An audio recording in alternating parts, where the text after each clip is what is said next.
अस्सलाम वालेकुम जी। मैं गुर्दे की मरीज़ हाँ, दीपालपुर का रहने वाला। मैं मजदूरी करता है। 6 बच्चे ने, 3 धियां जवाना ने ते बेटे मेरे छोटे ने। मैनू हेपेटाइटिस बी है, उत्त मशीन को नहीं, फिर इत्थे आए हैं।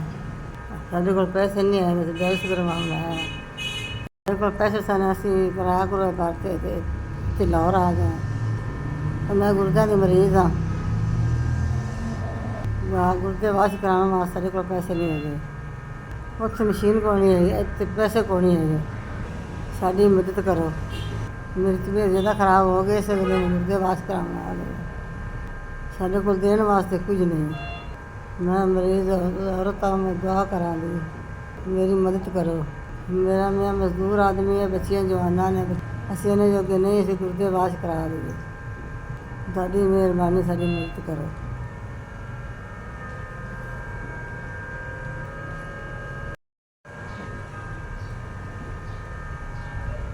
अस्सलाम वालेकुम।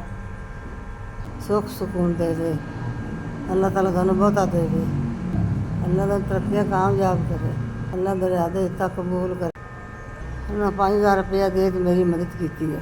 अल्लाह ताला कामयाबियाँ दे दे। अल्लाह ताला कारोबार में वसी करे। अल्लाह ताला किसी शय की कमी ना छड्डे। तुहाडा भला होवे, तुहाडी बड़ी मेहरबानी।